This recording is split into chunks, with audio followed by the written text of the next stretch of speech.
Vamos ficar de pé. Vamos dar início à nossa escola bíblica para aprendermos mais e mais da palavra de Deus. Que é para a cada dia crescermos mais e mais até à estatura varonil de Cristo. Para andarmos dignamente diante dele, agradando-lhe em tudo e frutificando em toda a boa obra em nome de Jesus Cristo. Amém? Glória a Jesus. Tu és soberano sobre a terra, sobre os céus, tu és Senhor absoluto. Tudo o que existe e acontece, tu sabes muito bem. Tu és tremendo, tu és soberano. Tu és soberano sobre a terra, sobre os céus, tu és Senhor absoluto. Tudo o que existe e acontece, tu sabes muito bem. Tu és tremendo e apesar dessa glória que tens, tu te importas comigo também. Este amor tão grande e leva-me, amarra-me a ti. Tu és tremendo e apesar dessa glória que tens, tu te importas comigo também. Esse amor tão grande e leva-me, amarra-me a ti. Tu és tremendo e apesar dessa glória que tens, tu te importas comigo também. E esse amor tão grande e leva-me, amarra-me a ti. Tu és tremendo.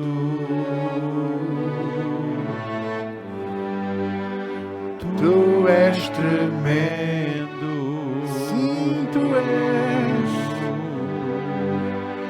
Tu és tremendo.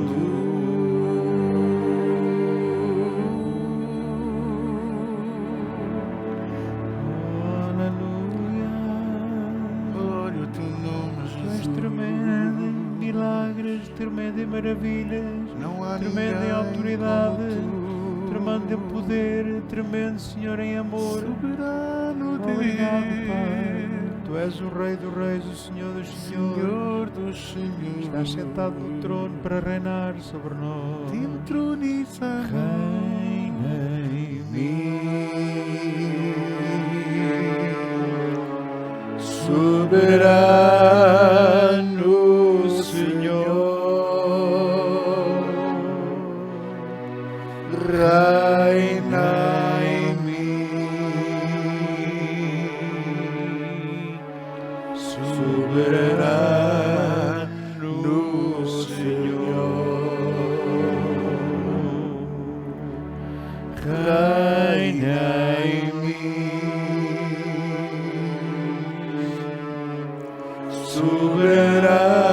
soberano Senhor.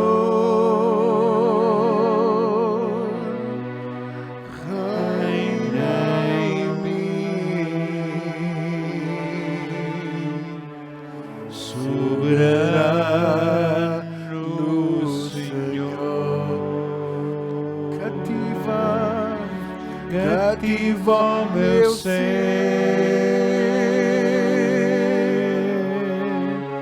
faz o teu querer,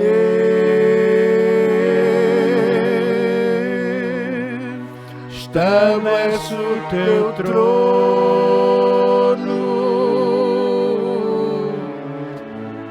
em meu coração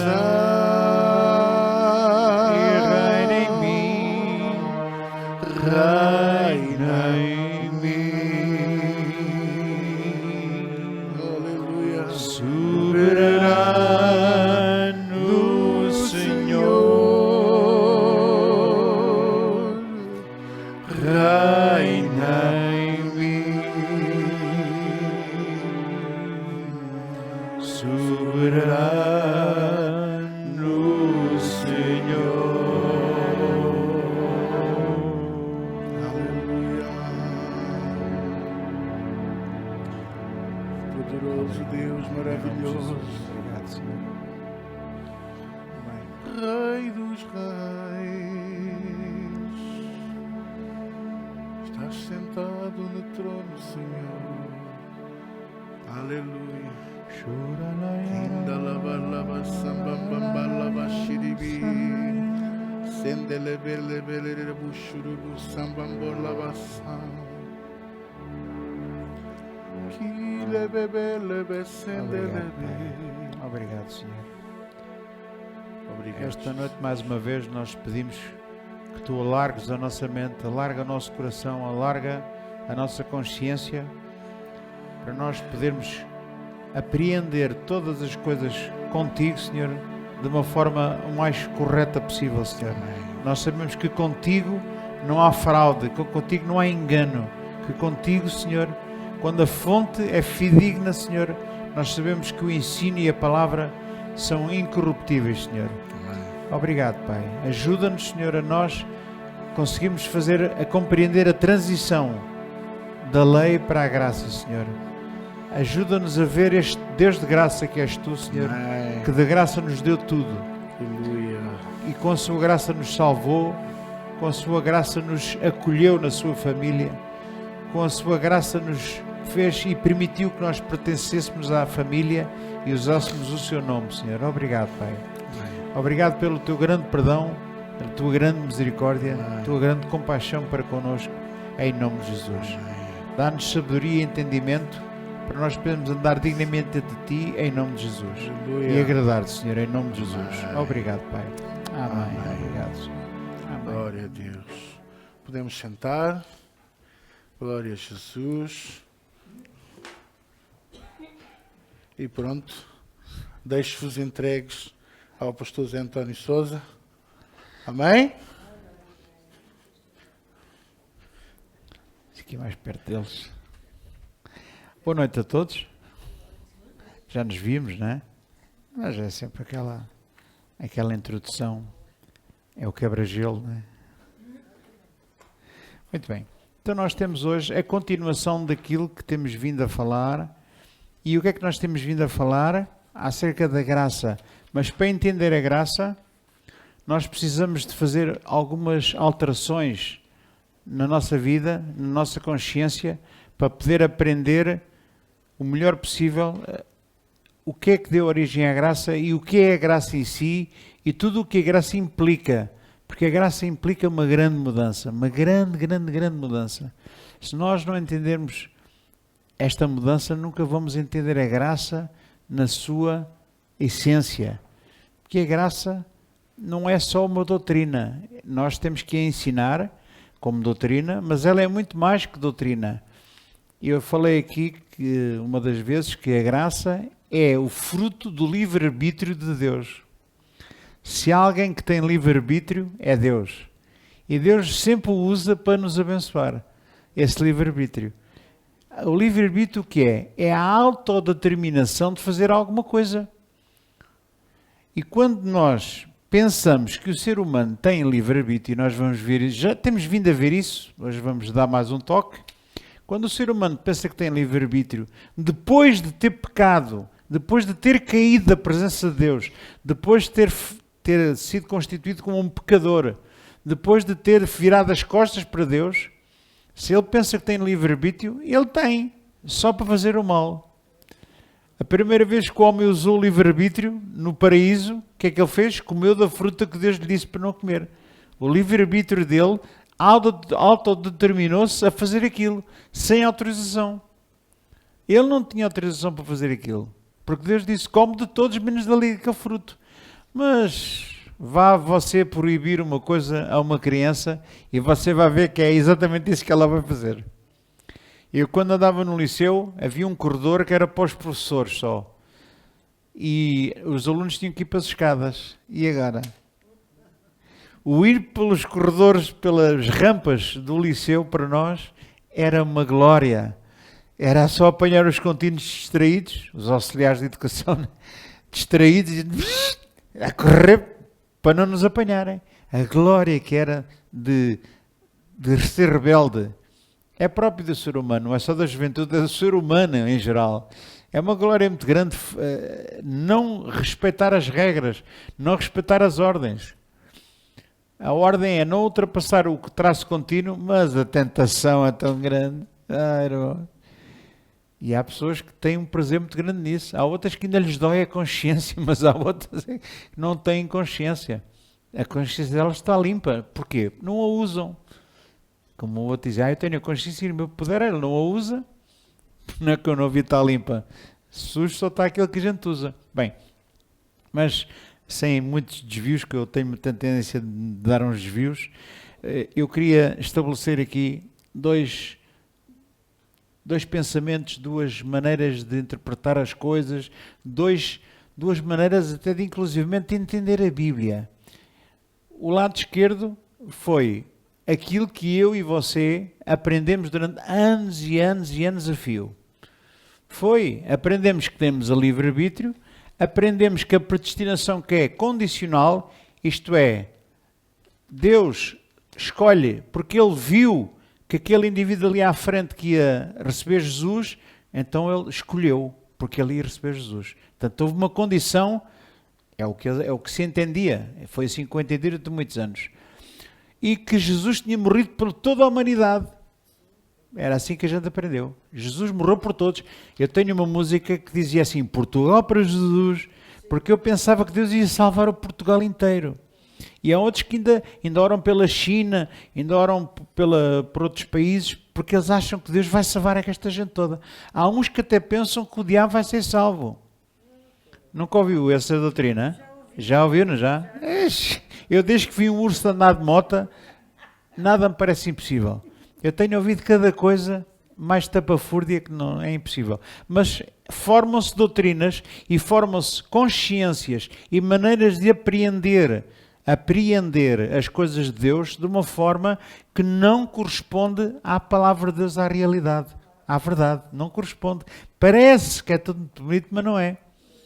E muitas coisas são contrárias às coisas que são como deve ser. E eu aprendi durante muitos anos que Jesus tinha morrido por todos e que a graça é irresistível. Isto é, eu se quiser rejeitar e ir para o céu, posso rejeitar. Eu posso negar a Deus em qualquer altura. É o que se aprende nesta linha de pensamento. Qualquer pessoa pode negar a Cristo. E você diz-me assim, e não pode? Já vamos ver se pode ou se não pode. Será que Deus, quando predestina alguém, será que quando Deus escolhe alguém, já vai naquela de, podes escolher o caminho que quiseres? Será que é isso? Hoje nós já sabemos melhor. O homem que é chamado por Deus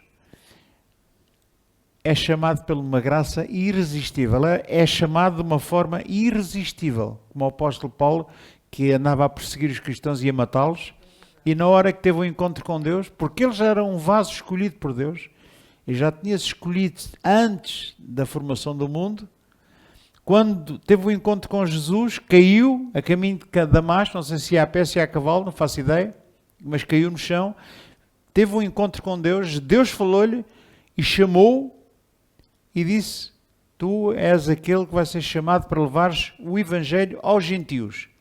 E quando o Ananias, aquele servo de Deus que estava a orar e que Deus mostrou que devia ir à rua direita pôr as mãos no Paulo, porque ele estava cego, ele ficou cego, quando ele estava a orar, ele viu o Paulo, até teve medo de ir lá, porque ele sabia que ele andava a perseguir os cristãos. Deus falou ao Ananias, aquele servo de Deus, e disse, vai lá à rua direita, Em todas as vilas há uma rua direita, é sempre a mais torta, não é? Então, vai lá à rua direita, vai pôr as mãos sobre aquele que lá está, porque esse é um vaso escolhido por mim e eu lhe mostrarei o quanto ele tem que sofrer por amor de mim. Deus preparou o Paulo até para sofrer tudo o que ele sofreu. Alguma vez o Paulo desistiu? Não, para não. Chegou ao fim, diz que venceu, terminou a carreira e não foi desobediente à visão celestial. Porquê? Porque Deus colocou dentro dele algo irresistível, uma graça irresistível. E colocou nele aquilo que nós vamos ver, não é já hoje, que é a perseverança dos santos. Aqueles que são chamados por Deus e predestinados por Deus, eles têm... Você pergunta, mas eles não falham? Falham. Caem. Mas não vão ficar toda a vida caídos, nem toda a vida no pecado. Nem toda a vida vão andar a negar a Deus. Não, eles até podem negar a Deus durante um tempo, afastarem-se da igreja, andarem por lá por caminhos incríveis. E você pensa, aquele já está com um pé no inferno. Já se perdeu a salvação. Aqueles que Deus chama e predestina, nem que seja a hora da morte, Deus vai lá e levanta-o e ele não se vai perder. E nós vamos ver isso hoje. Muito bem, então, esta era aquilo que eu aprendi toda a vida, que a graça é irresistível, alguém pode negar a Deus e ir para o inferno, e é a queda da graça. Lá está a queda da graça, é alguém que foi salvo pela graça, mas depois perdeu a salvação. É assim que eu acreditava que a salvação se podia perder. Hoje, eu já sei melhor, demorou muitos anos, irmãos, a mudar o chip, a mudar a centralina, muitos anos. Porque estas coisas não se aprendem num dia, nem... Eu sei que vocês se esforçam, muitos de vocês dizem que sim, mas isto vai demorar anos a digerir. E ainda vai dar dor no estômago, ainda vai dar assim uns enjoos. Assim, você tem que crescer mesmo, crescer. Ser cada vez mais parecido com Jesus para você entender de coração aquilo que a Bíblia diz e aquilo que nós estamos aqui a ver. Vimos isto há umas 3 semanas atrás, que é a total depravação. Documentámos com versículos bíblicos a total depravação. Todo o homem pecou, todo o homem é pecador, todo o homem está destituído da glória de Deus, não há um justo nem um sequer. Todos pecaram e todos foram separados de Deus. Não há quem faça o bem, não há ninguém que entenda, não há nada. A humanidade perdeu-se completamente. Completamente. Segundo, a predestinação é incondicional. O que é a predestinação? De todos aqueles que estão condenados e que vão a caminho do inferno, que éramos nós, Deus, pela sua autodeterminação, pela sua graça, decidiu salvar alguns. Decidiu chamar alguns e não deixar que eles se percam para o inferno, para a condenação eterna. Porquê? É uma boa pergunta. Tivemos a cantar uma música que ilustra e responde o porquê. Porque Ele é soberano. Sobre a terra, sobre os céus, Ele é Senhor. Ele faz o que Ele quer e não lhe dá nem cavaco a si, nem lhe pergunta se está bem ou não, se você concorda, nem se não concorda. Porque Ele é Senhor. Quem é que acredita aqui que Jesus é Senhor? E que Ele é soberano. E que está sentado no trono. Então, irmão, só precisamos de aceitar, e às vezes também não é fácil, porque o nosso lado humano não gosta, pensa que é uma injustiça. Porquê? Porque a gente não sabe o que é a justiça. A gente pensa que sabe o que é justiça, mas não sabemos muito bem. Há pessoas que pedem justiça a Deus, já uma vez disse aqui, assim, nunca peça justiça a Deus. Porque se nós vamos pedir justiça a Deus, o que nós merecemos o que é? É ir para o céu? Não. Deus já de justiça, naquela que a gente às vezes quer, de castigar os maus e favorecer os bons, nós estávamos tramados porque não há ninguém bom.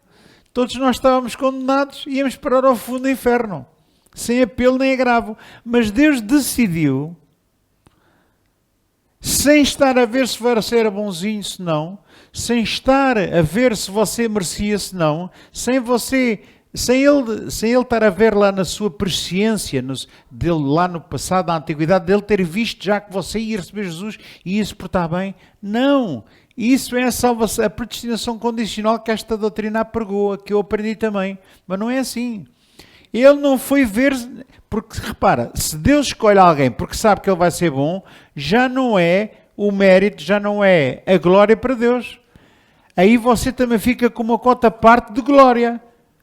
E quer saber de uma coisa? A salvação não tem nada de glória humana. Nada.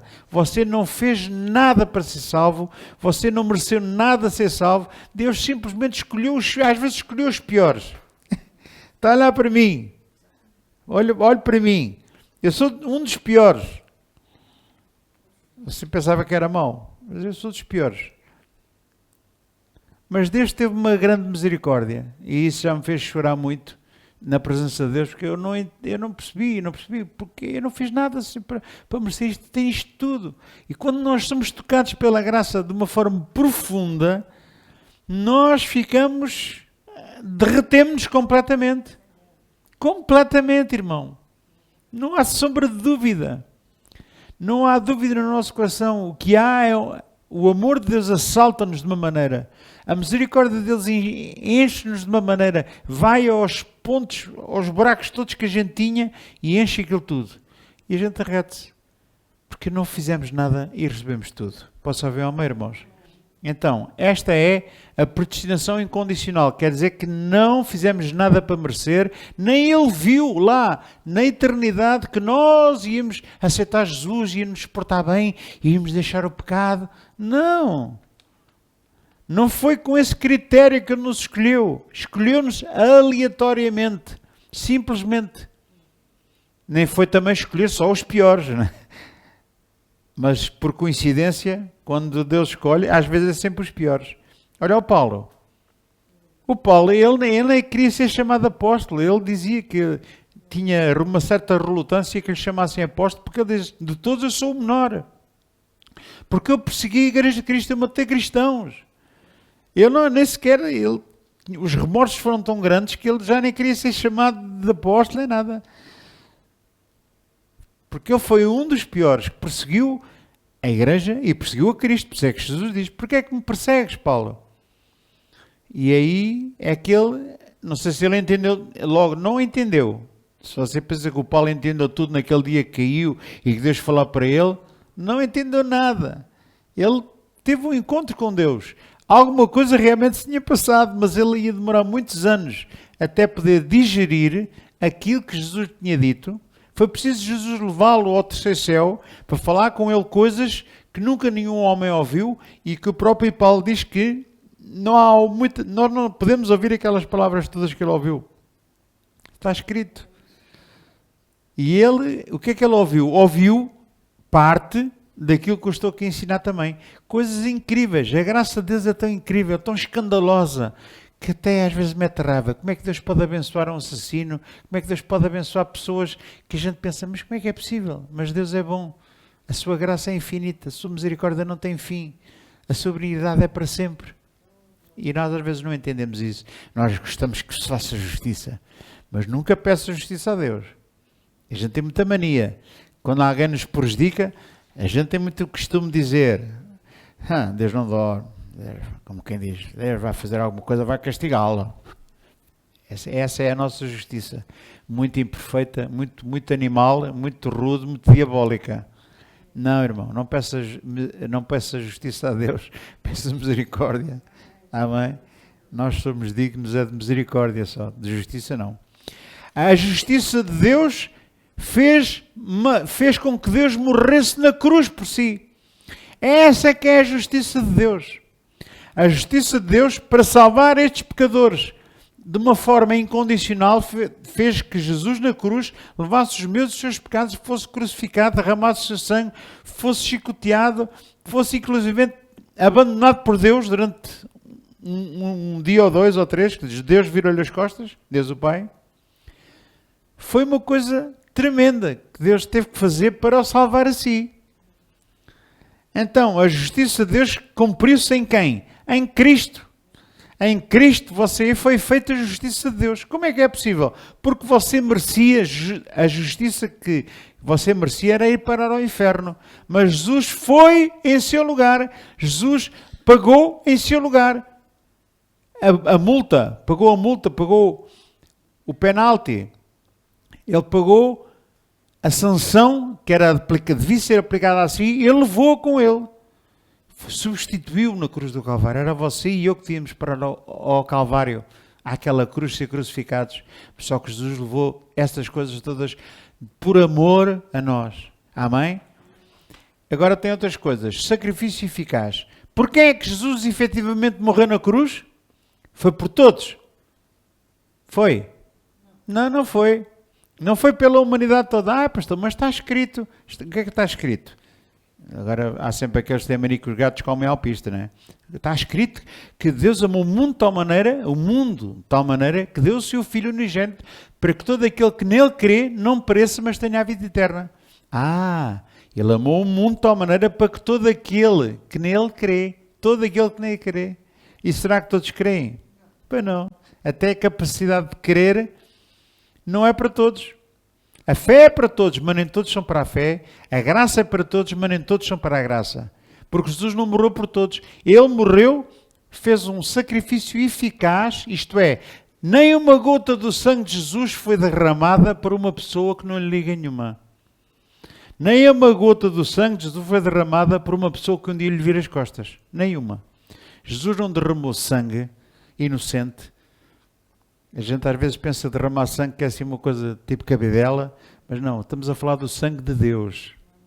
Um sangue puro, imaculado, um sangue de um homem que nunca pecou, nem na sua boca se achou engano. E que não era um homem normal, era Deus.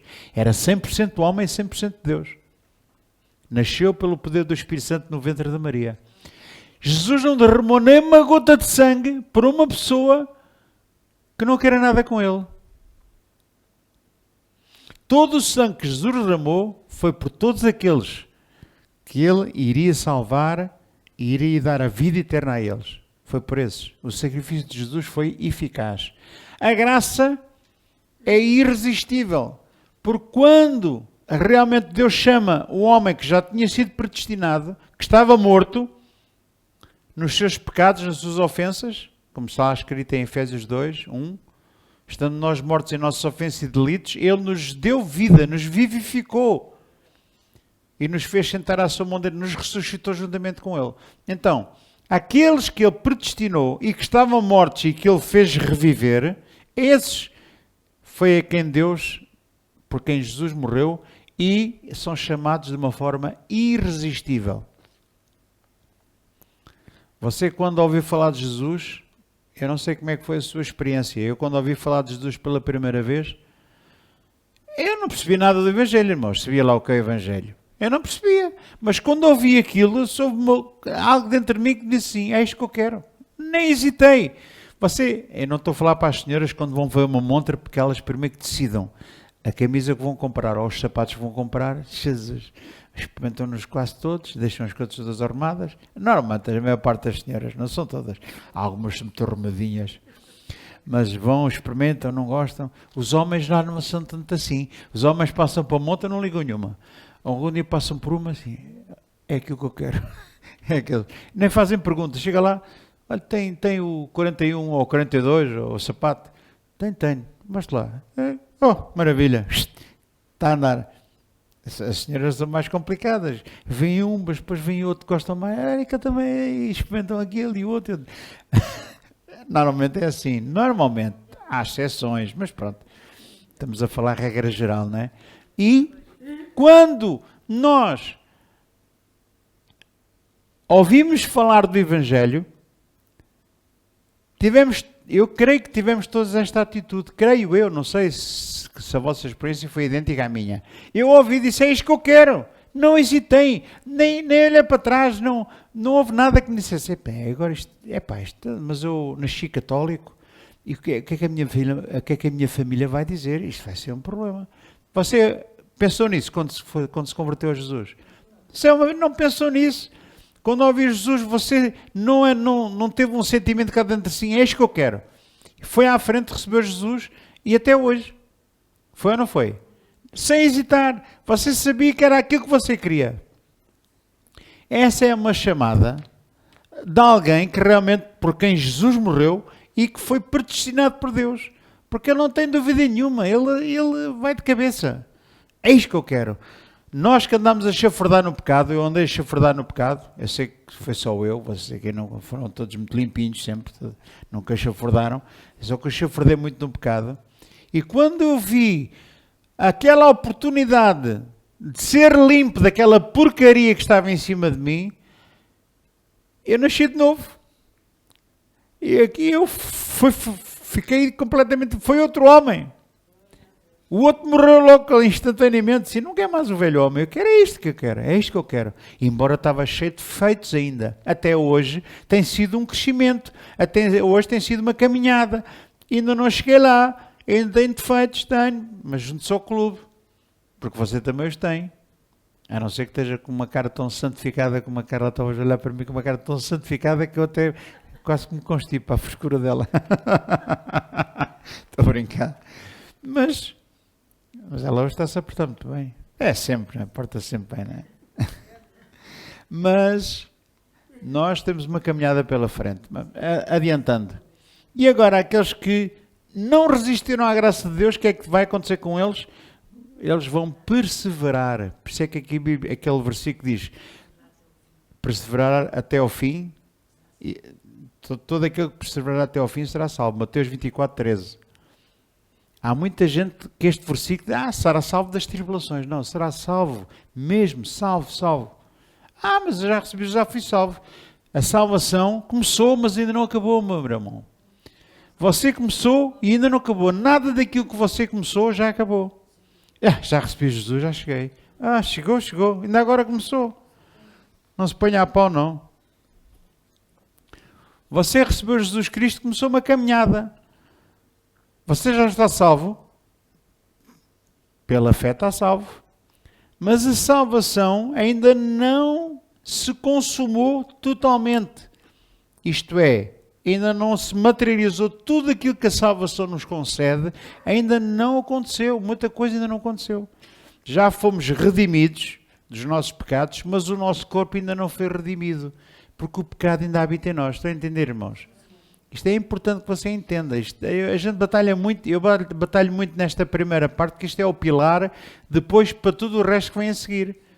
Porque senão a graça fica sempre coxa, fica sempre com bases fracas que pode cair a qualquer altura. Então temos que firmar esta graça de Deus nos fundamentos certos, que estes 5 princípios que estão aqui são fundamentais para aprender. Hoje eu queria dedicar um bocadinho mais a predestinação incondicional. Número 2, que é, eu tenho aqui uns versículos que eu queria pedir ajuda ali à Regi, por favor.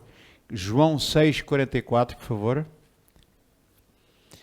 Se eu disser os versículos adiantadamente aqui, alguns já podem tomar nota? Podem tomar nota? Então, é o João 6,44, João 15,16, 2 Tessalonicenses 2,13, Tiago 1,18. Se estiver a falar muito rápido, diz? Eu sei, filha, mas eles vão passar ali. Eu não estou a falar para vocês, é mais para eles tomarem nota ali.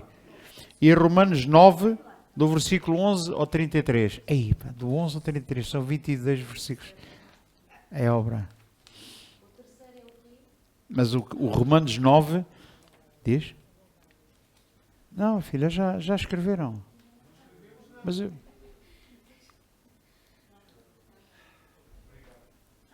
Mas depois dá-me o papel de volta. Eu torno a dizer, isto são fundamentos para nós podermos assentar e crescer o mais possível sem defeitos. O ideal é crescer sem defeitos. Qualquer coisa que se aprenda, nós podemos ganhar vícios. Por exemplo, eu sou músico há muitos anos e uma pessoa pode aprender a tocar viola sem mestre. Pode. Arrisca-se a criar vícios, arrisca-se a aprender às vezes de uma forma errada, porque há sempre alguém que sabe mais que nós, irmãos. Amém? O ideal é você aprender com quem sabe. E a palavra de Deus é algo que pode ser aprendida ou ensinada com vícios. com outras intenções, que você não as vê, mas ficam lá na sua consciência. E só um dia mais tarde, depois de você começar a crescer espiritualmente pela palavra, pela oração, aí é que você começa a discernir, às vezes, onde é que está o bem, onde é que está o mal, onde é que está o erro, onde é que está a verdade. E na questão da graça nós vamos ver, e estamos a ver semana após semana, que há muito erro. E as pessoas não se apercebem dele. Porque tal e qual como uma criança, é fácil de enganar uma criança. Há miúdos que são macacos, não é? São difíceis de enganar. Mas há outros que, se você souber como é que o há de enganar, aquilo é tiro e queda. E o homem, o ser humano, o crente, é muito fácil de enganar. É mais fácil de enganar um crente do que dizer que ele está enganado. É mais fácil de enganar um crente do que dizer a ele, não, você está errado, isso não é assim. Opa, porque enganar um crente é fácil, porque há truques. E eu sei alguns. Há alguns que levam os crentes ao engano. 3 coisas muito básicas. O medo, a ganância e a culpa. Se a pessoa meter medo a um crente, ele faz tudo para fugir a isso. Por isso é que muitos anos nós víamos pregações do Velho Testamento para os crentes serem obedientes, porque senão acontece-lhes como a Datã e como o Arão, a Miriam ficou leprosa durante 7 dias, ou como o Datã e o Coré, que foram aqueles que se rebelaram no deserto, queriam voltar para o Egito. Diz a Bíblia que a terra se abriu e num dia a terra engoliu 20 ou 30 mil, já não me lembro quanto foram. Ou 29.900, já não sei. Era por aí. E isso prega-se muito nas igrejas para os líderes criarem medo nos irmãos de pensarem pelas suas próprias cabeças. Eles têm que obedecer a tudo que o líder diz. Porque o líder é infalível. Ninguém lhe pode dizer que ele está errado. E eu cresci, e o vosso pastor cresceu numa igreja assim, no ministério, onde o líder é infalível. A palavra dele era sagrada. Ele era o Jesus que estava aqui na terra. Ele próprio um dia disse, eu sou o Jesus aqui da igreja. Disse. E disse outras coisas, mas é verdade. Eu ouvi como estes ouvidinhos estão aqui. Então, é muito fácil enganar os irmãos, é só começar-lhes a meter medo. Por isso é que um dia um irmão chegou-se ao pé de mim e disse, pastor, eu ainda fumo um cigarrito ou assim, será que eu vou parar ao inferno por causa disso? E eu assim, tu és capaz de morrer mais depressa, e vais mais depressa para o céu. Uma pessoa que fuma vais mais depressa para o céu. Vais dar cabo do corpo, estás realmente a estragar o teu corpo e vais morrer mais cedo. Ou vais ter problemas de saúde, provavelmente. Mas que o fumo impeça uma pessoa de entrar no céu, tira isso da tua cabeça. Porque o diabo não caiu em maldição, não caiu do céu por fumar. Nem tampouco por dormir com a mulher do próximo, para adulterar, nem por roubar. Ele caiu, sabe porquê? Por causa do orgulho. Quis ser como Deus. O grande problema é o tal livre-arbítrio. Quando a pessoa pensa que pode fazer tudo tal e qual como Deus, pode ter o livre-arbítrio como Deus, aí é que está tudo estragado. Está tudo estragado. Então, o fumar e outras coisas, não é isso que impede a pessoa de ir para o céu. Diz-me a mim, fumar é pecado. Onde é que está escrito que fumar é pecado? Eu não vejo em lado nenhum que fumar é pecado. Não está escrito em lado nenhum da Bíblia. Agora, se você me disser que é um embaraço, isso é. Porque uma pessoa que fuma, o próprio cheiro que deita incomoda. A pessoa pode estar na igreja e fumar um cigarrito. Não é por aí, não perde a salvação por causa disso. Mas, se calhar cheira a tabaco e se calhar incomoda e até tem vergonha de cheirar a tabaco ao outro ao lado. Porquê? Porque é um embaraço. O fumo é um embaraço. Está a embaraçá-lo. Você quer conviver livremente, mas não consegue. Está sempre umas restrições, ou de não falar assim mesmo ao pé da pessoa, afastar-se um bocadinho por uns perfumes, uns desodorizantes, para disfarçar. É isso que embaraça a pessoa. Ok? Há pecados que realmente a pessoa tem que se arrepender profundamente. O tabaco é uma coisa que só faz mal à própria pessoa em si. Faz mal a ela. E claro, incomoda aos outros. O fumo, a lógica, e até o cheiro de tabaco é um bocado chato. Uma pessoa que está a ministrar a outra e está... Eu um dia comi bacalhau com alho, você não queira saber, um dia eu fui orar por uma irmã, orei por eles, caíram todos no chão, o cair no chão não tem nada a ver, caíram, todos eles depois deram testemunho que estavam curados e ficou uma senhora para o último. E eu guardei para a última e disse, então irmã, diga lá, a irmã, o que é que tinha? Tinha assim, até o que é que a irmã sentiu? O pastor teve a comer alho. Foi o testemunho dela, foi dizer que eu tinha comido alho. E assim, já viu? É o embaraço. Comer alho também não é pecado, mas é o embaraço, porque a pessoa fica a cheirar alho por todo lado e incomoda os outros. Há coisas que são pecado, porque o que é o pecado? É tudo aquilo que vai contra aquilo que está escrito em relação a nós, à vontade de Deus, à lei moral que Deus instituiu. Isso é pecado. Tudo o que não é de fé, diz a Bíblia, até que é pecado. Se uma pessoa fizer uma coisa sem fé, também é pecado. Se uma pessoa for para a cama com outra, é pecado. Mas Jesus até disse, basta o homem olhar para outra mulher e cobiçá-la com os olhos, já pecou, já adulterou. Então, está a ver? Bem, há pecados e embaraços. Mas, voltando novamente aqui, àquilo que nós estávamos a falar. Jesus morreu por nós na cruz do Calvário, por todos, levou os nossos pecados para nos aceitar, para nós podermos realmente ser salvos por esta graça maravilhosa. E vamos aos versículos que eu pedi ali ao Bruno. Ao Bruno. Ao Paulo. Ao Paulo e o outro também. O Tiago. É que o Tiago está aqui no versículo, eu pensava que o nome dele fosse outro. Podiam ser Paulo, podiam ser logo um Paulo e um Tiago, só falta um João. O João também, olha. Estou tramado. Tenho um João, tenho um Paulo e tenho um Tiago. É tudo o que eu tenho aqui também. João 6,44. Ora bem, vamos ver se eu vejo o versículo. Ninguém pode ver a mim se o Pai que me enviou o não trouxer e eu o ressuscitarei no último dia. Esta é a promessa para aqueles que são chamados por Deus, enviados pelo Pai, para Jesus receber. Está aqui. Ninguém pode vir a mim se o Pai que me enviou o não trouxer.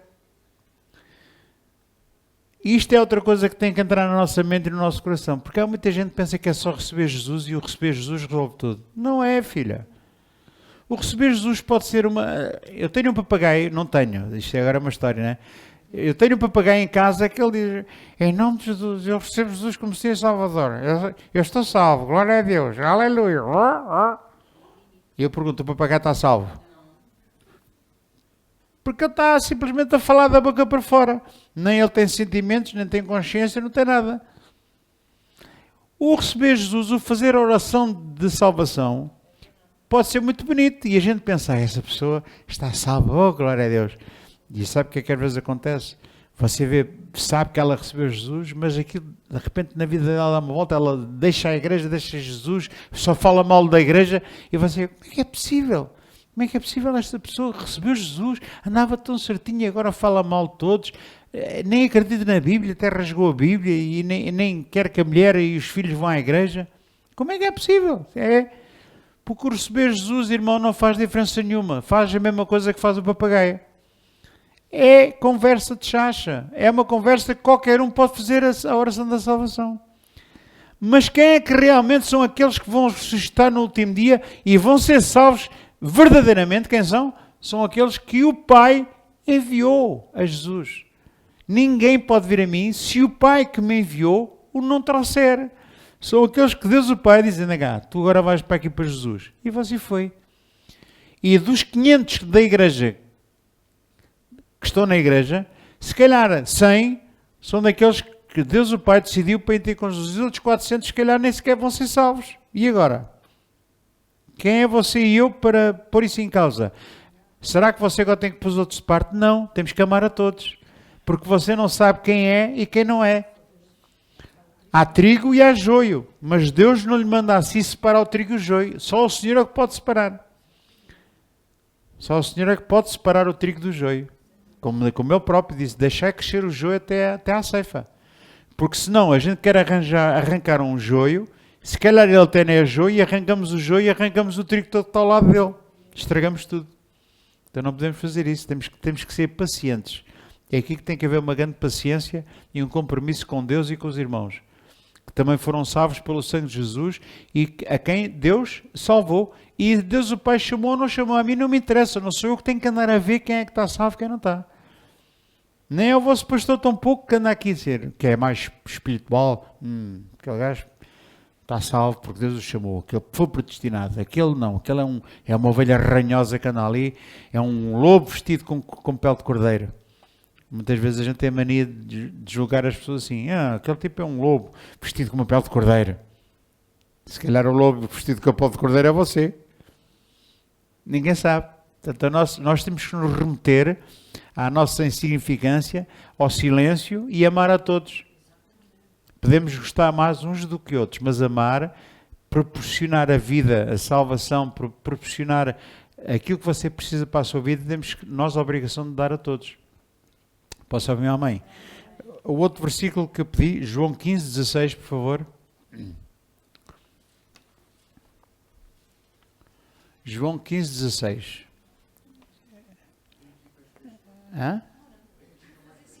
Está ali. Está ali, está bem. Está ali, está comigo. Não me apanha. Pensei que ela estava a corar e a suar. Eu estava a ser, ela está toda molhada, mas porquê? Estava a suar a querer ver se me apanhava. Mas onde é que ela está? Onde é que ele está? A pessoa já foi arrebatado. João 15:16. Não me escolhestes vós a mim. É que chatice, pá. Jesus está a fazer a mesma coisa que eu. Que chatice, não é? Para alguns. Chatice para alguns. Não me escolhestes vós a mim, mas eu vos escolhi a vós e vos nomeei para que vás e deis fruto e o vosso fruto permaneça, a fim de que tudo quanto em meu nome pedis ao Pai eu vos conceda. Quem é que nos escolheu? Jesus. Fomos nós que escolhemos Jesus? Não. A salvação não tem nada a ver com a nossa escolha. A salvação não tem nada a ver com o nosso livre-arbítrio.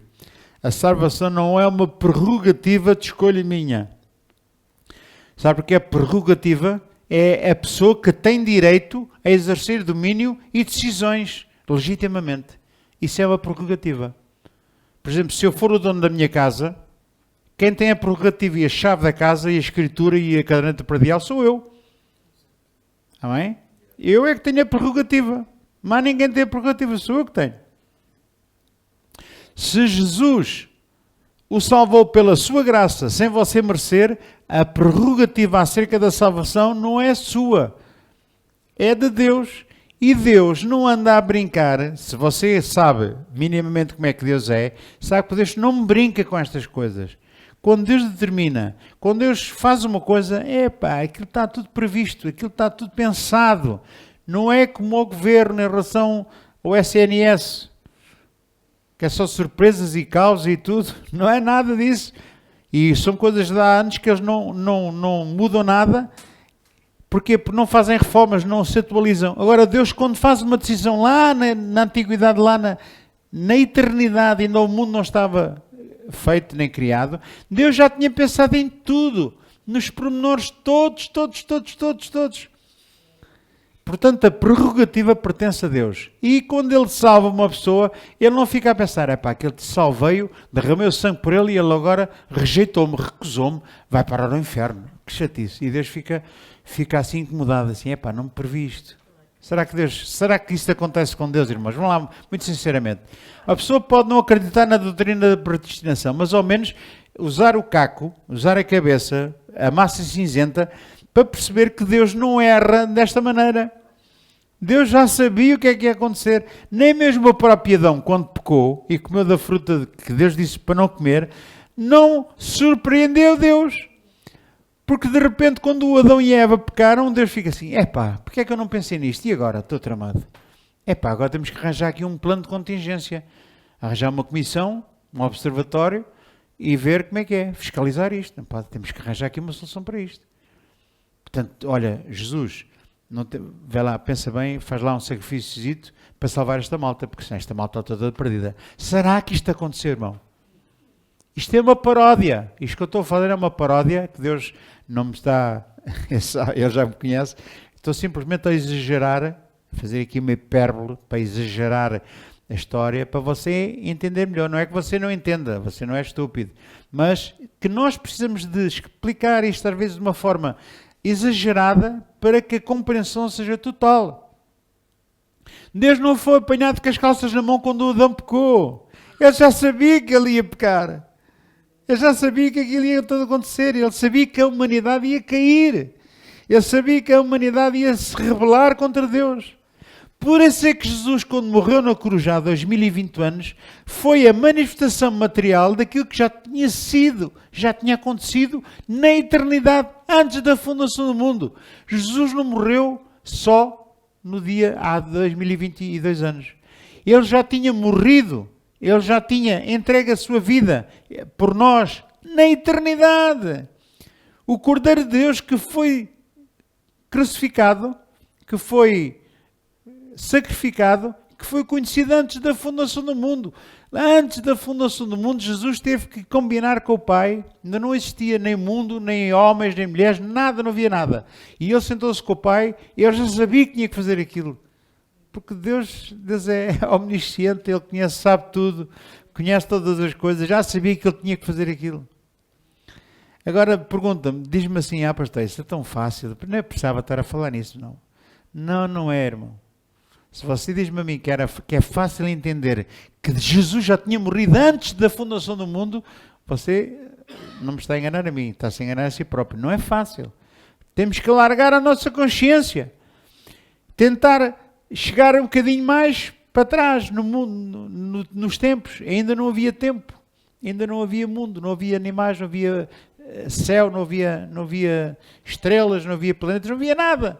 E Deus já tinha decidido em harmonia com o Espírito Santo e com Jesus, já tinha decidido que Jesus já se tinha oferecido para dar a vida por nós. Isto é que é a essência e o pilar da graça de Deus, meu irmão. Amém? E todo aquele que recebe Jesus, todo aquele que foi escolhido por Deus, todo aquele que o Pai trouxe a Jesus, ele ressuscitará no último dia. Ponto final, parágrafo. Ninguém se vai perder. Amém? Ou é de mim? 2 Tessalonicenses 2,13. Ninguém se vai perder, meu irmão. Então Deus ia dar uma coisa para a gente perder? Então Deus anda a brincar com as coisas dele próprio? Olha que ele é um mordomo fiel. Quando ele põe em funcionamento determinadas coisas, ele zela por aquilo até ao fim. Até ao fim. 2 Tessalonicenses 2,13. Diz o seguinte: mas devemos sempre dar graças a Deus por vós, irmãos amados do Senhor, por vos ter Deus elegido desde o princípio para a salvação, em santificação do Espírito e fé da verdade. É isto que eu digo assim, que digo muitas vezes. Nós só temos uma coisa para fazer, é dizer obrigado. Dar graças a Deus. Graças a Deus que Ele nos escolheu, que nos elegeu. Não foi por sermos bons. Elegeu-nos aleatoriamente. A mim e a si.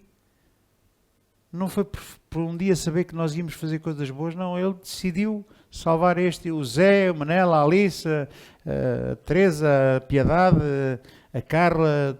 Ele decidiu. Sim, toda a gente que está aqui, eu penso que Deus decidiu isso. Não sei se aqui há alguma ovelha ranhosa. Por acaso, eu hoje estou um bocado ranhoso, mas não faz de mim uma ovelha ranhosa, né? Só precisa de um lencinho. E a ovelha fica limpinha outra vez. Não tens um lenço. Desculpa lá que isto é... Aí a gente com a idade aparece tudo. Aí começa o pingo do nariz. Ai, obrigado, Carla. Obrigado. Obrigado. Está aqui, filha. Isto para já chega, obrigado. Tenho que poupar este lenço. Então, como está escrito, temos de dar graças a Deus por Ele nos ter elegido desde o princípio. Desde o princípio. Onde é que foi o princípio? O princípio, a gente nem sabe quando é que foi. Mas no princípio era o verbo, não é? Como está escrito, no princípio era o verbo. Desde o princípio, até antes da fundação do mundo. A Bíblia diz, algumas partes da Bíblia fala antes da fundação do mundo. Mas isso é só para explicar que a predestinação é incondicional. Ele nos elegeu. Ponto final. Nós não temos mais dúvidas disso. Não podemos ter dúvidas acerca disso. Tiago 1,18.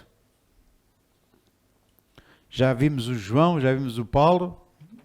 Não, o Paulo ainda vamos ver aqui em Romanos.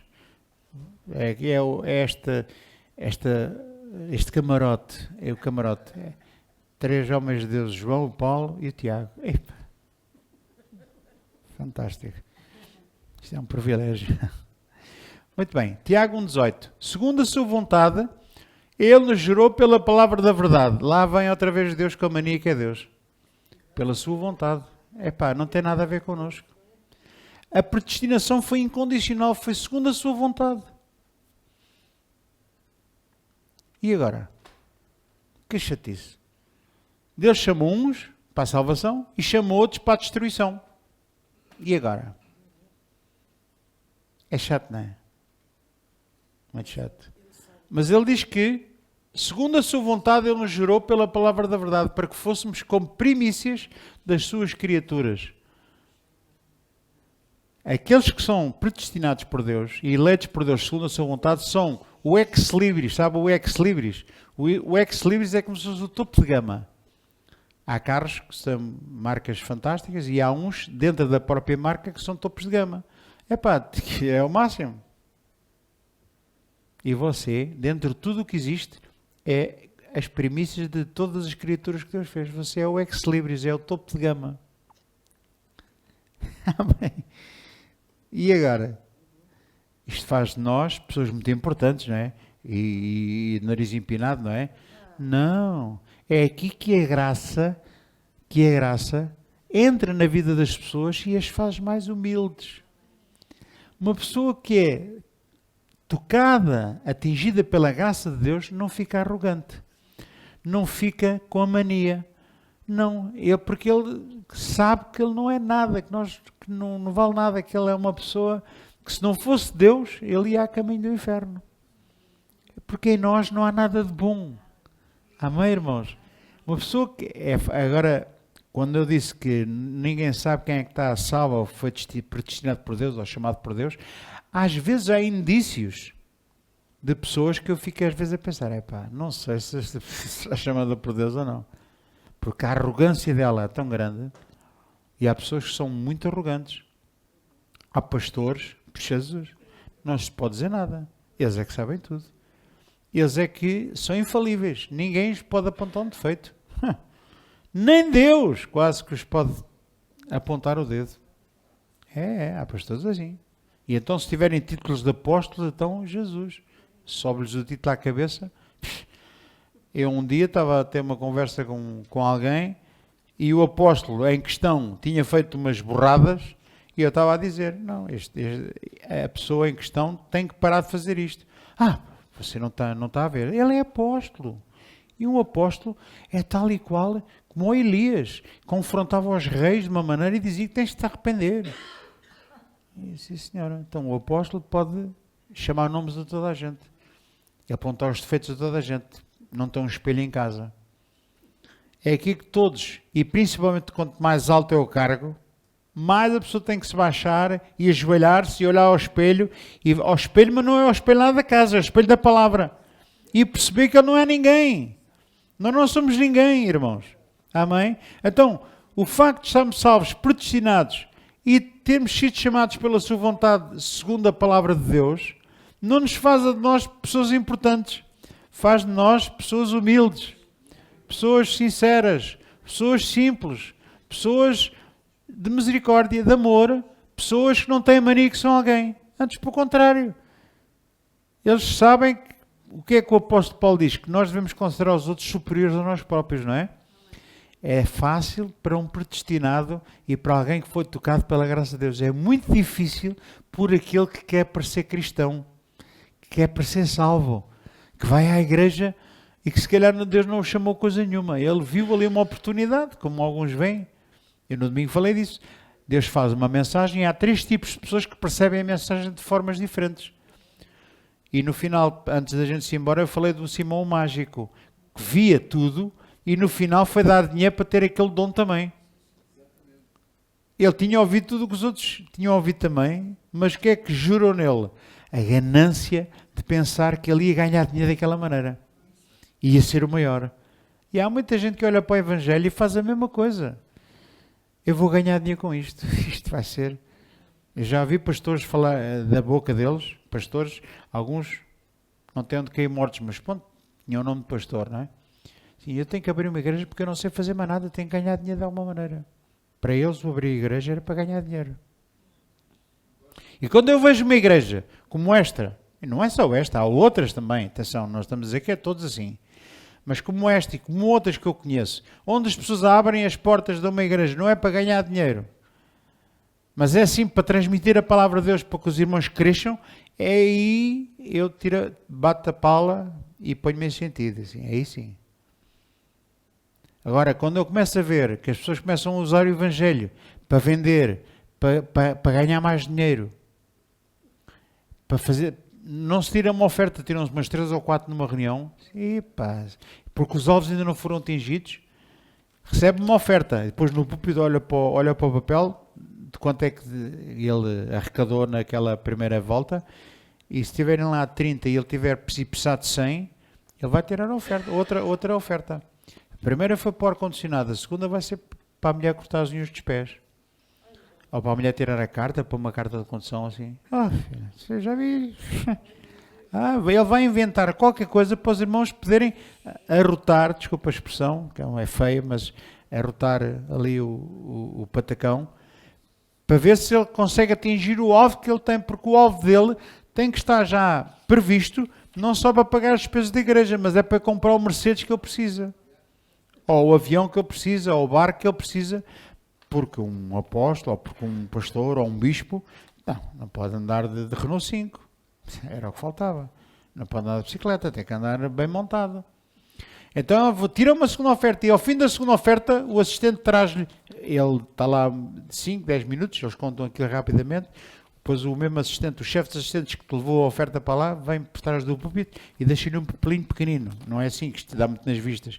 É um papelinho pequenino assim, põe lá, sem ninguém dar por isso, nunca ninguém reparou nisso, mas o pastor vai dar uma volta, bebe um copo de água e depois abre assim o papel, por trás do púlpito, ninguém vê, e põe assim. Irmãos, eu vou dizer uma coisa, a igreja precisa de comprar aqui umas colunas novas e volta para a terceira oferta. E só quando o alvo, pelo menos, está lá perto, é que ele para de tirar ofertas. Já vi tirarem 3 e 4 ofertas numa reunião. Sim, 3 e 4 ofertas, já vi. E o João também. Portanto, é isto que eu estou a falar. Uma pessoa que faça do Evangelho uma maneira de ganhar dinheiro, duvido muito. Eu duvido que essa pessoa seja salva. Eu duvido muito que essa pessoa tenha sido tocada pela graça de Deus. Duvido muito. Portanto, há indícios. Eu sei que não posso julgar e dizer que ele está salvo e que ele não está. Eu não posso fazer isso. Mas há indícios, há provas, há manifestações, há atitudes, há palavras, há coisas que as pessoas fazem que a gente fica assim, epá, não sei como é que é, mas olha, que Deus o abençoe. Tenha misericórdia dele como tem de mim. Amém, irmãos? Então, uma pessoa quando sabe que é predestinada não fica arrogante, é mais temerosa, fica com o rabo mais apertado, não cabe nem um feijão frade. Isto não é um termo muito brasileiro, mas cá em Portugal a pessoa quando fica com o rabo apertado, então começa com miaufa, não cabe nem um feijão frade, porque o rabo está apertado. E é assim que uma pessoa que recebe, que tem a certeza que está salvo, foi salva pela graça de Deus, que era um pecador mesmo, sem dúvida que era um pecador que merecia ir para o inferno, uma pessoa quando sabe que foi salva, a gente fica pequeninos, muito pequeninos, ficamos assim, diminuímos cada vez mais. E é assim que Jesus cresce em nós, é quando a gente diminui. E é assim que Deus se agrada de nós, é quando vê que nós somos obedientes, somos simples, amochamos, não temos aquela atitude, também tenho cabeça para pensar. Quando eu ouço uma pessoa dizer isto, eu também tenho cabeça para pensar. Quem é que ele pensa que é? Vem para cá com doutrinas novas. Não foi assim que eu aprendi. Quando eu assisto, assim, eu até me encolho. Deus o abençoe. Mas pode haver ali uma surpresa. E quando elas acontecem, a gente fica assim, eu já tinha mais ou menos a suspeita disto. Mas não podemos julgar ninguém. Temos que deixar ir até ao fim, até que o trigo e o joio cresçam juntos. Porque Deus é que depois vai separar. Posso haver um amor, irmãos. E agora, para terminar, Romanos 9, 11. Eu vou ler estes versículos, são 22. Mas vou terminar mesmo, porque no fim deles de os ler. Mas vai assim tudo de carreirinha. Eu vou ficar aqui num sítio. Eu até vou sentar porque... pois aqui está melhor. Não se importam que eu leio daqui para não? Vocês veem o versículo? Então acompanham comigo. Porque não tendo ele ainda nascido, está a falar do nascimento de Jacó e de Isaú, 2 gêmeos que nasceram na barriga de Raquel, para que o propósito da segunda eleição ficasse firme. Não por causa das obras, mas por causa daquele que chama. Este capítulo 9 de Romanos ilustra muito bem o que é a predestinação e o que é a soberania de Deus. Pensei que é um versículo que eu nunca tinha ouvido na minha vida. Eu conhecia a Bíblia e lia muito, mas era sempre a mesma coisa. Era Deuteronômio 28, as bênçãos de Abraão, aleluia. Isaías 53, pelas pisaduras de Jesus já fomos sarados. 1 de Pedro 2, 24, pelas suas feridas fomos sarados. E Salmo 103, versículo 3, porque Ele é quem perdoa todas as suas iniquidades e sara todas as suas enfermidades. Filipenses 4.13, Ele supre todas as minhas necessidades em glória por Cristo Jesus. 2 Coríntios 8.9, porque Ele se fez pobre para que a sua pobreza nós enriquecêssemos. Estes versículos sabiam-os todo de cor na ponta da língua. Agora, Romanos 9, nunca ninguém tinha dito. Nunca se leu aquele versículo na Bíblia em 30 anos que eu estive na igreja. Nem o 9, nem o 11, nem... E quase todos estes que eu tenho falado aqui, nunca se liam. Passavam despercebidos. Mas esses é que são a base para entender a graça de Deus, irmãos. Amém? Nós não somos mais espertos que os outros. Só que queremos mais de Deus. E como queremos mais, não nos limitamos a comer a papa nestum que nos querem dar toda a vida. Eu falei aqui no domingo que não se pode criticar, como é que é? Criticar ou pôr de parte ou apontar defeitos a uma igreja que prega aquelas doutrinas para crianças. Não, é um infantário, irmão. Glória a Deus pelos infantários. O que tem mal é uma pessoa com 30 anos ainda está no infantário. Não tem mal nenhum. A pessoa comer papas. Eu também como papas. A minha mulher ainda hoje come papas. Já tem casal para comer umas coisas, mas ainda gosta de uma papinha, não é? E eu faço-lhe a papinha pela manhã. É assim. Mas, estou a falar da comida espiritual. Uma pessoa está a comer aquela comida que a gente comeu, Isaías 53, a cura divina, a prosperidade material, Salmo 91, os anjos estão sempre acampados ao meu redor. E aquilo é uma ladainha que sai da nossa cabeça e da nossa boca, que é sempre a mesma conversa. Não, os anjos estão à minha volta, nenhum mal me sucederá. Só quando a pessoa vai parar ao hospital, então onde é que estavam os anjos? Não estavam-te a guardar? Falta de fé. Pois, foi falta de fé, porque ele não confessou a palavra de Deus. Pois. Ou então anda em pecado. Hã? Não percebi. Pois, é isso que eu estava a dizer. Sim, já percebi. É isso que eu estava a dizer. Não, até tens um pecado escondido. Vamos lá ver a tua casa. Tens aqui um dragão. Temos que partir isto. Tu andas com duas alianças, o teu marido morreu e tu andas com duas alianças. Isso é satânico, estás a fazer um pacto com o diabo. Não podes olhar para o mar fixamente. Porque senão os demónios que estão no mar saltam para cima de ti.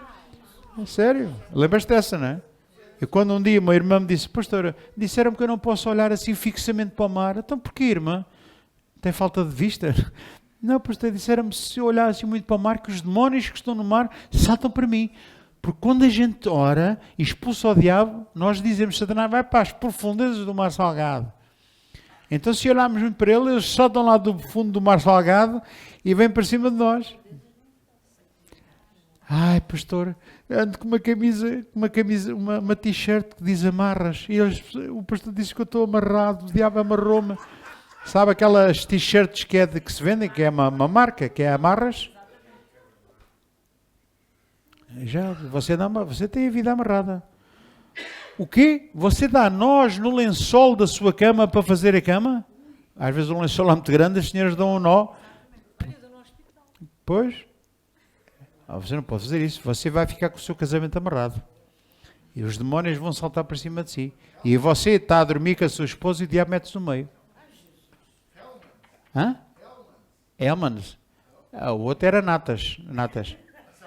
Havia um, se você não pode comer natas. Você gosta de natas? Gosto. Não pode comer.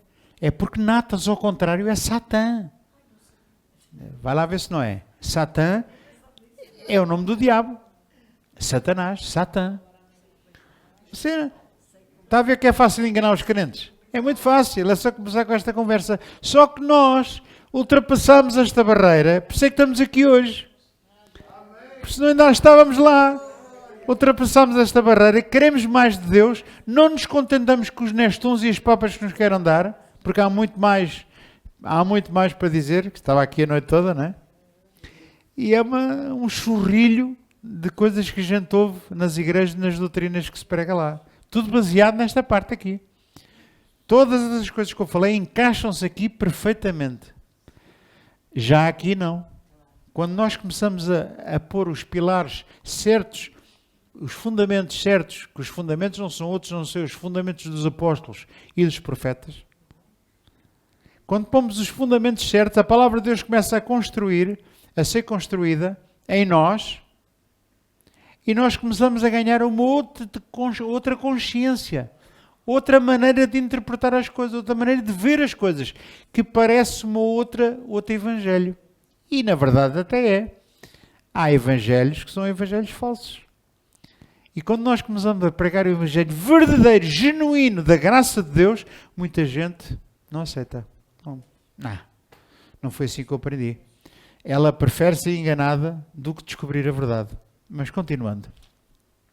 Foi-lhe dito a ela, o maior servirá ao menor. Está aqui a falar quando Deus escolheu, na barriga da Raquel, o Isaú, escolheu o Jacó, em detrimento do Isaú. Porque ele disse, o maior... desculpa lá outra vez o 12. O maior servirá ao menor. Quem é o maior? O maior servirá ao menor? Normalmente devia ser ao contrário. O mais pequenino é que devia servir o outro. Mas não. Quem era o menor? O menor era o Jacó. Porque o Jacó era o mais novo. Porque o primeiro a sair, em 2 gêmeos, não saem os 2 ao mesmo tempo, não? Há sempre um que é mais velho. Velho por alguns minutos. E o Isaú foi o primogênito, foi o primeiro a sair. Mas Deus já tinha determinado na barriga da Raquel que o menor, o maior, serviria o menor. Isto é, Isaú nasceu para servir o Jacó. Nasceu para se submeter ao irmão. Que chatice, Deus escolheu estas coisas. Não perguntou a Raquel, não te importas que eu ponha o mais novo? E então, na altura, os judeus não era para brincadeira, porque o primogênito é que levava as bênçãos. A transmissão da bênção da família, da bênção de Deus, era feita pelo pai a quem? Ao primogênito. E o primogênito era o Isaú. Ora, não só Deus tinha determinado quem ia levar a bênção da primogenitura era o Jacó e não o Isaú, embora o Isaú fosse o primogênito, como ainda o Jacó ainda enganou o irmão. Mas isso agora é uma história que depois você tem que ler, não é? Continuando. Porque está escrito também a Jacó e odiei Isaú. Eles eram bebés, tinham acabado de nascer, não tinham feito mal a ninguém. E Deus disse logo, eu amei a Jacó e odiei a Isaú. Que chatice. Estas palavras deitam por terra a doutrina de muita gente. As manias de muita gente. E agora, o que é que a gente vai fazer quando Deus diz que eu amo aquele e odeio aquele? E agora? Continuando. Que diremos, pois? Que há injustiça da parte de Deus? Será que há? De maneira nenhuma. Continuando. Pois diz a Moisés, compadecer-me-ei de quem me compadecer e terei misericórdia de que eu tiver misericórdia. Deus é soberano, é rei, faz as coisas e não tem que dar satisfações a ninguém. E este capítulo 9 de Romanos mostra isso descaradamente. declaradamente. Deus é soberano, não tem que dar satisfações a nem a si nem a mim. O que é que você estava lá no princípio do mundo para dar bitados a Deus? Não faças bem assim. Já viste, faz a girafa, faz aquelas, esta é uma andota. A girafa reclamou assim, já fizeste-me aqui um pescoço tão grande. E Deus com a sua paciência, filho, tem calma, já viste com o teu pescoço comprido, podes ir comer as florinhas que estão no alto das árvores, que nenhum animal chega lá, só tu. E a girafa ficou consolada, não é? Já o macaco também disse, já viste, fizeste-me só a fazer macacadas e aos saltos, mas quando o leão vai atrás de ti, vê lá se tu não soltas parvo e corres. É verdade, é verdade. E alguns animais reclamaram. O elefante dizia, deixa ficar com uma tromba deste tamanho. Este até tem medo de levar na tromba. E Deus dizia, já viste que com essa tromba tu consegues tomar banho e tomar chuveiro, duche. Nenhum animal consegue fazer isso. Todos tomam banho de imersão no rio. E tu é só chupar a água do rio e fazer assim. E tomas banho de duche. E como tens dois buracos, um é para água quente, outro é para água fria. Agora isto aqui é brincadeira, não é? Isto é brincadeira. Todos a reclamar. Mas Deus dava sempre um consolo aos animais. Só houve uma que não aceitou o consolo. Era a galinha. Disse, Deus, não venhas cá com conversas. O ovo é muito grande e fica-me a beber. Ou fazes o ovo mais pequeno ou alargas-me aqui a coisa. Não pode ser. Pronto. E não aceitou o consolo. Não percebeu a Alice. Depois eu, off-record, depois eu explico. Assim, pois, olha a soberania de Deus. E Ele continua a ser soberano. Que mania, pá. Assim, pois, não depende daquele que quer, nem do que corre. Mas Deus que se compadece. Que chatice. O pastor não está a entender. Mas o que eu tenho feito por Deus, tenho servido a Deus a minha vida toda. Assim, e depois... Quer o quê? Quer um repousado? A gente tem que diminuir. Tens que ir abaixo. Temos que ir bater às vezes com o nariz no chão. Eu tive que bater com o nariz no chão várias vezes. Ainda não fica com o nariz abatatado. Mas pouco falta. Eu tive que ir com o nariz ao chão muita vez para perder as manias. Nós temos que perder a mania que somos grandes pessoas, irmão. Porque diz a Escritura a Faraó, para isto mesmo te levantei, para em ti mostrar o meu poder e para que o meu nome seja anunciado em toda a terra. Logo, pois, compadece de quem quer e endurece a quem quer. Deus amolece o coração de quem Ele quer e endurece-o a quem Ele quer. Porquê? Essa pergunta só Ele pode responder. Ninguém sabe.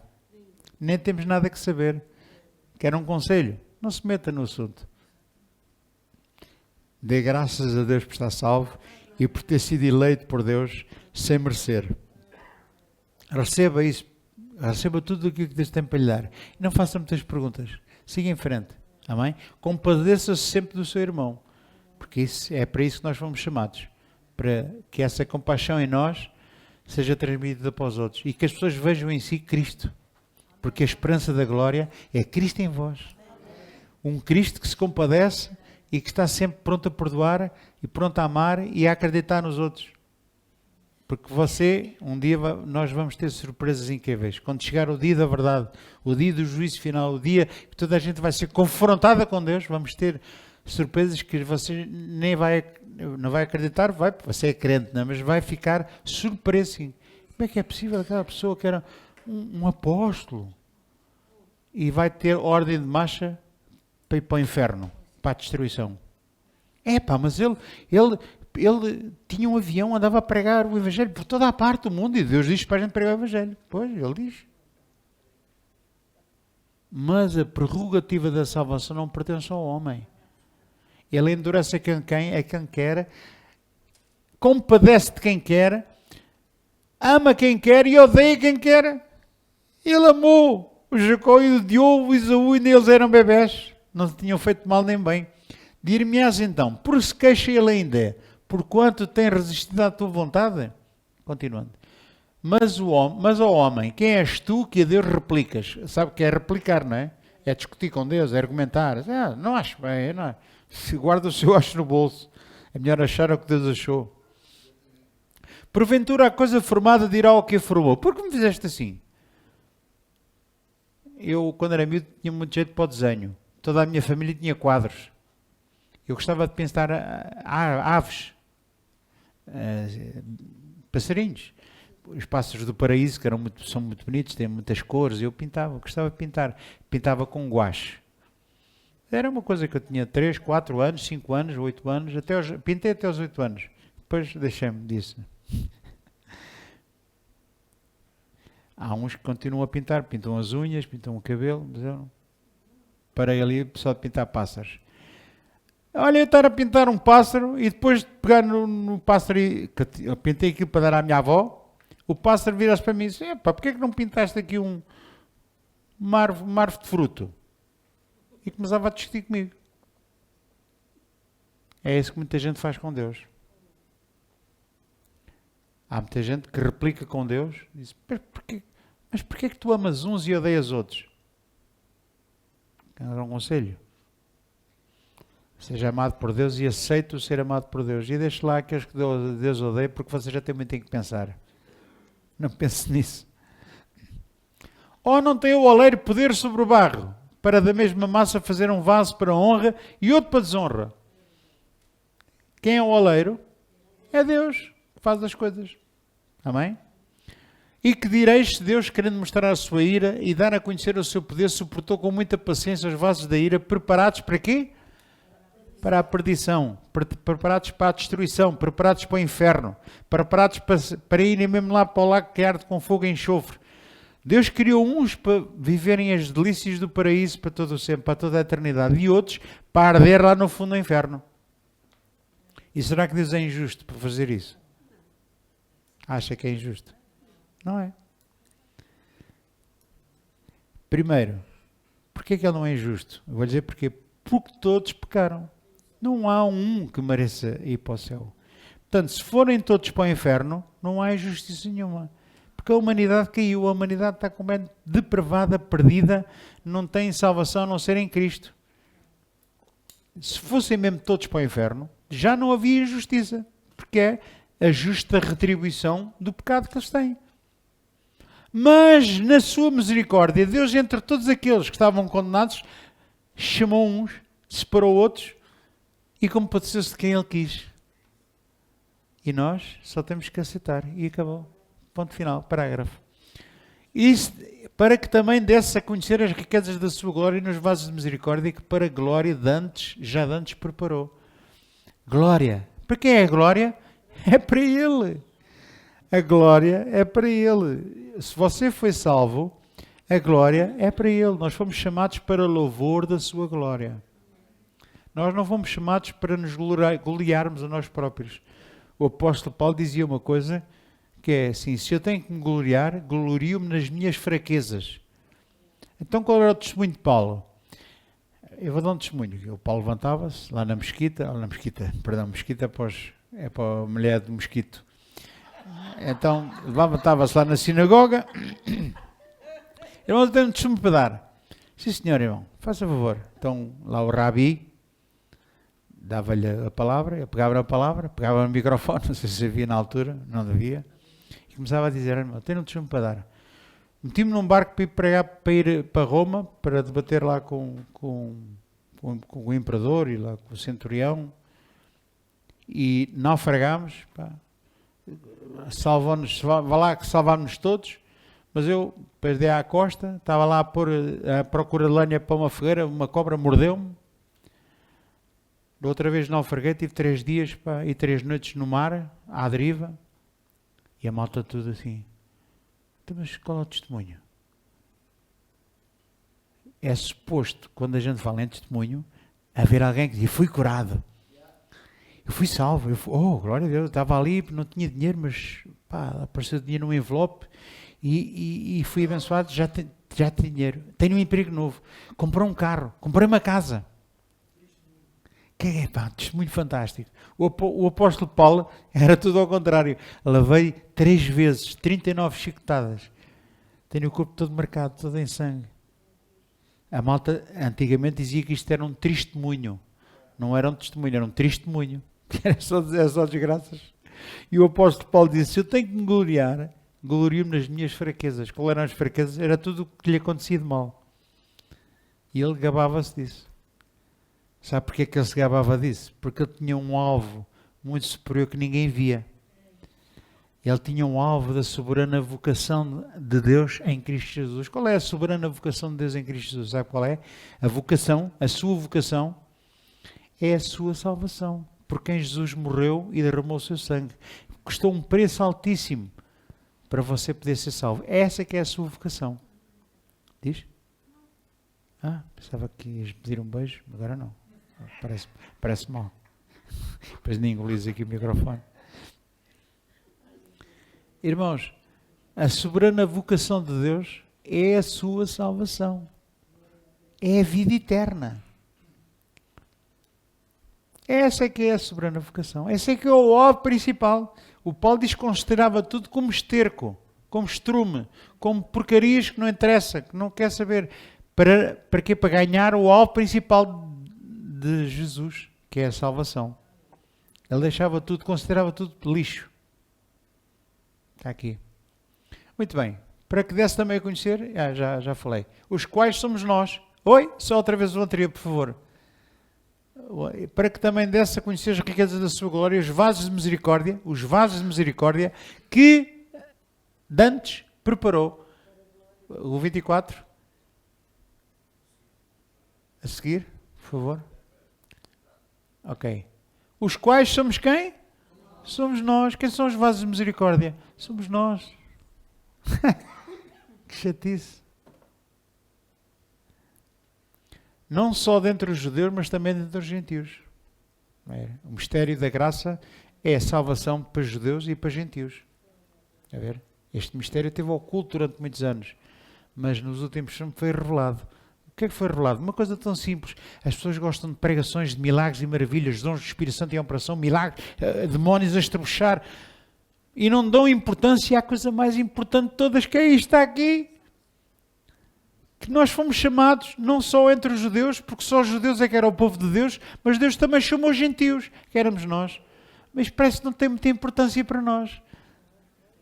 E é uma das coisas mais importantes que precisamos saber. Fomos salvos pela graça, nós não éramos nada. Estávamos afastados de Israel, das alianças que Deus tinha com Israel. Perdão. Estávamos afastados da comunidade de Israel, não tínhamos Deus connosco, estávamos sozinhos no mundo, perdidos, condenados para o inferno, mas Deus, na sua infinita misericórdia, pegou em nós, nos vasos que Ele já tinha determinado de antemão, antes da fundação do mundo, para sermos vasos de honra. E nós, os gentios, não tínhamos nada a ver com Deus e hoje temos. Se isto não for importante para si, peça misericórdia a Deus e peça a Deus para colocar dentro de si esta verdade. Quando esta verdade não fizer moça em si, não criar em si uma expectativa, não criar em si uma emoção, até pode ser uma emoção, eu não gosto de falar muito em emoções, mas se isto não o espevitar, não lhe deve voltar, não lhe dar uma genica para você ir mais para a frente ainda e servir a Deus ainda com mais diligência, com mais amor, com mais dedicação, então ora a Deus, sinceramente, ora mesmo a Deus. Humilhe-se diante de Deus, para Deus o poder exaltar e poder abrir os olhos da mente e do Espírito para você entender isto, que é a base, para você poder avançar na sua vida em Cristo, na graça de Deus. Se não fizer este efeito, eu, se fosse assim, preocupava-me. Busca Deus nesse sentido. Aqui isto tem que fazer moça em si, tem que fazer a diferença. E é uma coisa que ninguém dá importância a isto. A maior parte das pessoas não dá, a maior parte dos crentes nas igrejas, esta pregação é enfadonha. Eles querem que Deus cura, que Deus faz milagres, maravilhas, eles querem a coisa assim. E o pastor engana-os com 3 cantigas. É muito fácil enganar um crente. Porquê? Porque as coisas que são realmente importantes, a malta não quer. As coisas pelas quais Jesus realmente morreu, ninguém quer. Irmãos, eu vou dizer, já estou farto de dizer isto, não estou farto, mas já disse várias vezes, ninguém quer a Cristo. Ninguém quer a Cristo. Ninguém quer o Evangelho. Ninguém quer a palavra de Deus. A malta quer é milagres. A malta quer é curas. A malta quer uma casa nova, um carro novo, uma vida melhor, mais dinheiro no banco. É isso que a malta quer. Agora, quando se começa a falar de Cristo e começas a falar de muitas vezes temos que sofrer por amor a Cristo, ninguém quer ouvir isto. Isso é um evangelho da desgraça. Mas é o evangelho que salva. Jesus não tinha onde reclinar a cabeça. Ele dizia, as raposas têm tocas, os pássaros têm ninhos, o Filho do Homem não tem de reclinar a cabeça. Quem é que quer seguir um Deus assim? Antigamente diziam que isso é um Deus pobretanas. Não, a gente tem que seguir um exemplo de uma pessoa rica. Por isso é que o alvo de muitas pregações não era Jesus, era, sabe quem? Salomão. Salomão era a base das pregações acerca de prosperidade financeira. Ou então Abraão. E concentrávamos a nossa visão, a nossa fé no Abraão, que era o pai da fé. Mas porquê? Porque Abraão foi... Porque Abraão, a gente quando fala de Abraão e quando pões porquês, temos que separar. Porque Abraão? Porque se a gente vai dizer tudo junto, soa mal. Porque Abraão morreu velho e farto de bons dias. E havia até uma imagem que dizia, sabe o que é velho e farto de bons dias? É como se uma criança tivesse comido chocolates todos lá da casa e está todo lambuzado e chegasse ao fim e dizia, não quer mais. E isto para esta pessoa era a designação de prosperidade. É a pessoa ter tanto dinheiro, tanta coisa que até fica farta. Não quer mais, não quer mais. Foi assim que a gente aprendeu. Foi assim que eu aprendi. Erradamente. Amém, irmãos? Porque as coisas de Deus ninguém as quer. Há um versículo que Isaías tinha dito, já por revelação de Deus, que lá no capítulo 53 de Isaías, que ele diz assim, era como um renovo numa terra deserta, árida. Nele não havia formosura nenhuma. Não havia ninguém que o desejasse. Está escrito em Isaías 53. Aquele Isaías teve realmente a revelação de quem Jesus era. Uma pessoa que não era formosa, que ninguém o queria. E aí hoje continua a ser a mesma coisa. Falo de tudo. Falo de física quântica. Falo da crise, falo da guerra da Ucrânia. Mas se você começa a falar de Deus e de Jesus, a malta corta logo a conversa. Ninguém quer Jesus. Só quer Jesus os maluquinhos. Os vasos de misericórdia como eu e você. Aqueles que tiveram a revelação de quem Jesus é. Esses é que o querem. E será que Jesus morreu por todos? Não, morreu por aqueles que realmente o querem. Aqueles que reconheceram e viram que não são nada, que o sacrifício de Jesus foi para eles, que o sangue foi derramado por eles, que eles foram perdoados, foram salvos, foram regenerados, foram aceitos na família de Deus. É por esses que Jesus morreu. Alegre-se com isto. Isto é pão para a sua boca. Os quais somos nós, glória. Diga glória a Deus. Diga, sou eu. A quem também Deus chamou, não só dentre os judeus, mas também entre os gentios. O 25, por favor. Não sei se vou ler tudo, não. Vocês desculpem, mas eu entusiasmo muito com isto. Como também dizem Isaías, chamarei o meu povo aquele que não era o meu povo, e amada a que não era amada. Continuando. E sucederá que no lugar em que lhes foi dito, vocês não sois o meu povo, e serão chamados filhos de Deus vivo. Você não era nada, não era povo de Deus, mas hoje é chamado filho de Deus. Você é um filho. Você é filho porque recebeu Jesus.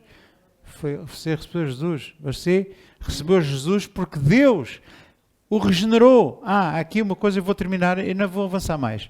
Há aqui uma coisa que eu gostava que você visse e vou terminar aqui mesmo. Segundo a doutrina que nós aprendemos, segundo a doutrina errada que aprendemos, há uma ordem da salvação em que eles dizem, a pessoa primeiro arrepende-se, depois recebe Jesus, depois de receber Jesus, nasce de novo, é regenerada. E depois é justificada. É isso que a gente aprendeu. Mas eu vou-lhe dar outra visão, outra interpretação das coisas. Você estava morto. Você e eu estávamos mortos. O morto não se consegue arrepender. Eu e você estávamos mortos nas nossas ofensas e pecados. O que é que Deus fez? Primeiro deu-nos vida. Primeiro regenerou-nos. Você nasceu de novo no momento em que Deus tocou em si e pelo seu poder você ressuscitou, foi regenerado. Você nasceu de novo antes de se arrepender. Só depois é que você percebeu: epá, realmente Jesus morreu por mim, nunca ninguém tinha feito isto por mim. Aí você começa a pensar nos pecados que fez, no lixo onde você andava, e começas a arrepender. Eu arrependo dos meus pecados, Senhor, tem misericórdia de mim. Mas é só depois de nascer de novo. Primeiro nasce de novo, depois é que se arrepende. Não é ao contrário. Não é arrepender-se para nascer de novo. Não, isso não existe. Um morto não se arrepende de nada. Você estava morto e primeiro reviveu, ressuscitou com Cristo, depois é que se arrependeu. E quando se arrependeu, entendeu o que é a justificação. A justificação é você saber que alguém pagou o seu pecado. Pagou. Você já está livre desse pecado, não precisa pagar mais. Foi justificado por Jesus Cristo. E só Cristo nos pode justificar. As obras não nos podem justificar. As obras da lei, as obras de bondade, as obras de misericórdia, as benfeituras todas que você tenha feito, nada disso pode salvar nem justificar. Só Cristo. E o seu sacrifício na cruz do Calvário. Portanto, a ordem da salvação correta é esta. A que você aprendeu e eu foi esta. Está errado. Isto está errado. Ok? Vou terminar. Vamos orar para que isto não sejam só as minhas palavras, mas seja o Espírito Santo a mostrar e a pôr no nosso coração. Oh Pai, no nome de Jesus, eu te agradeço pela nossa salvação. Te agradeço porque nós que estávamos mortos, revivemos com Cristo, ressuscitamos com Ele. E tu, Pai, pelo poder da ressurreição de Cristo, nos fizeste sentar à tua mão direita. E hoje, nós que não éramos nada, estamos salvos, pertencemos à tua família, fomos chamados por ti, Jesus guardou-nos na sua mão, tu puseste a mão sobre a mão de Jesus, o Espírito Santo selou a nossa vida, selou o nosso coração, e nada nem ninguém nos pode separar do teu amor. Nada nem ninguém nos pode tirar aquilo que tu nos deste, Senhor. Obrigado, Senhor. Ajuda-nos a perseverar até ao fim. Ajuda-nos, Senhor, a nós buscarmos cada vez mais a santificação, buscarmos cada vez mais estar contigo, buscarmos cada vez mais ser perfeitos como Jesus era perfeito, Senhor. Para que nós possamos ser cada vez mais parecidos com Ele. Em nome de Jesus. Pai, que a nossa vida te agrada e que tu sorrias quando olhas para nós. Que a tua alegria seja eternamente a nossa força. Muito obrigado, Pai, pela tua grande misericórdia e pela graça que derramaste na nossa vida. Ajuda todos aqueles que estão aqui presentes e aqueles que nos estão a ver e a ouvir através deste vídeo, em nome de Jesus. Obrigado, Pai. Amém. Amém.